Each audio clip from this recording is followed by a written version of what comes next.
I went to Texas. You went to Texas. You're the dean of culture. Am I getting this right? Minister of culture. Minister of culture. I mean, a minister. Well, yeah, hook 'em, first of all. A minister of culture. What's on your syllabus? Do you have a syllabus, or is it more like you just you're the architect of all? No, I'm working out my syllabus. At the University of Texas, I'm wanting to align the same values that mean you win a championship on the proverbial field to be the same values that you use to win in the classroom and in life and relationships. Really the book, and a lot about what Minister of Culture is about as well, is relationships. It's the relationships we have with our career, with each other.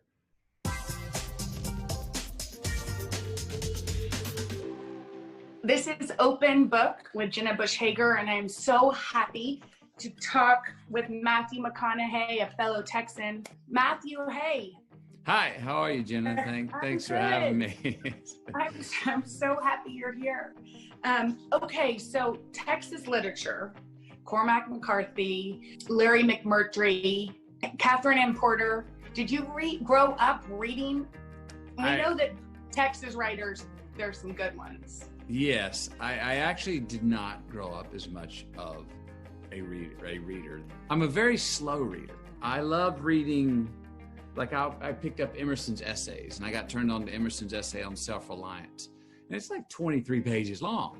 And that took me 6 months to read, because I would read like 2 sentences and go, whoa, I got to put the book down. I got to take that into life and see if I can apply that. So I read very slowly. You say you come from a family of storytellers. Yes. How did that present itself? I mean, I guess did that look like your mom and dad reading to you before bed as a little boy? They didn't do that either. Do you read to your kids? Yes, I do. And my kids have already read more than I've read in my life. Mostly my 12-year-old and my 10-year-old daughter. They just gobble up books. And I'm so happy, because I've talked with my mom about it. I was like, Mom, we didn't read. You didn't push us to read. But I go, boy, my kids are just ripping through books. So the family of storytellers was more oratorial. It was all oratory. It was always at the dinner table.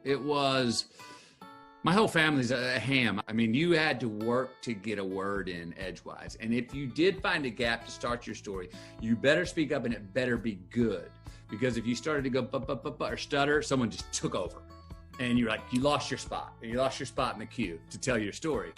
So I would hear these stories passed around as we'd spend the lazy Susan. And then on holidays, when we'd all get together, the next year I'd hear some of the same stories.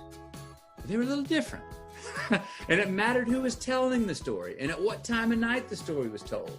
And the stories got better in ways, and they were retold. And then some of their stories, I noticed, started to overlap, where one story turned into another. And I would go, wait a minute, that story happened Christmas in 85, but you're amalgamating that with the Thanksgiving from 89.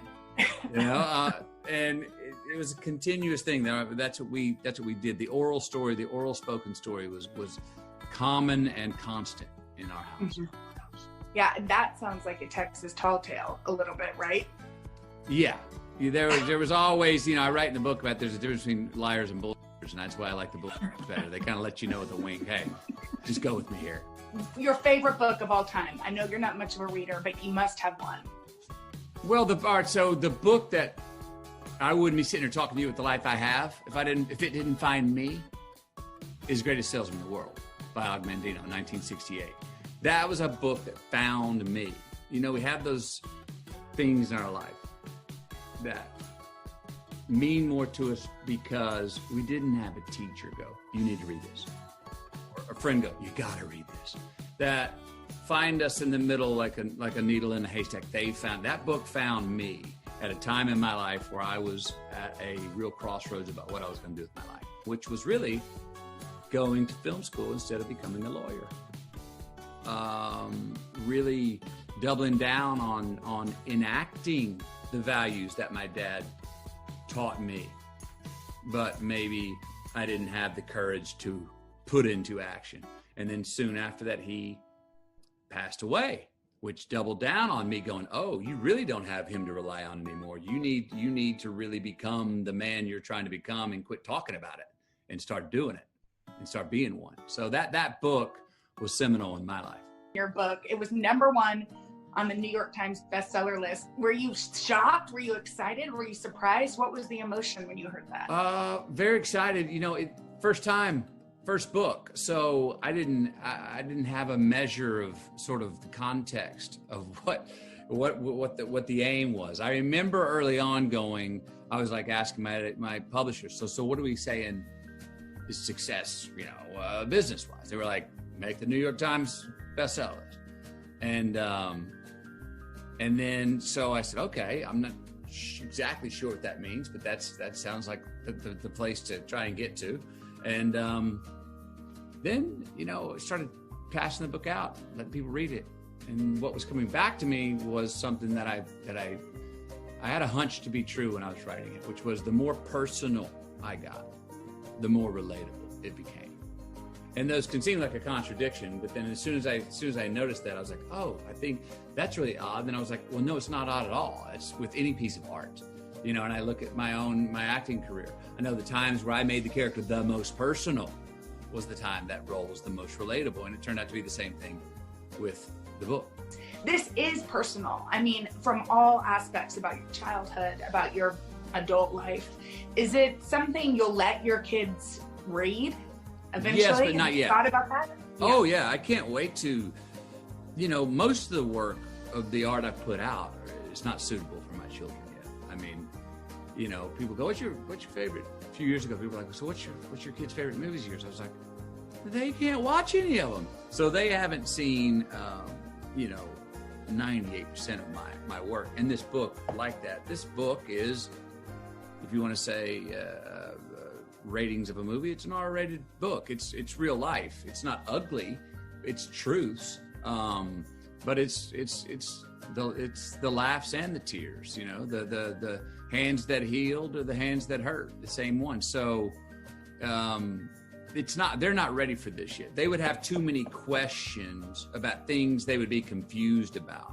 But I cannot wait for the day to hand it to my son. And I don't know, I think it's right for about, I'd say 16 and up, maybe.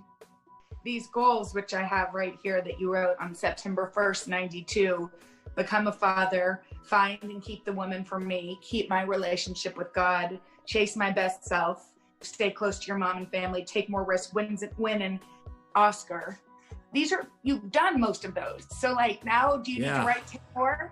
A lot of those goals on there, yes, I have accomplished them, but most of them I am still in process of feeding. So my life now, I'm not looking for a whole bunch of new things to do. I'm looking to water the gardens that I've already created that I tend to daily, that I pull the weeds from. I want to make the roots of what I've already built go wider and deeper. But continue to act. Yeah, I think so.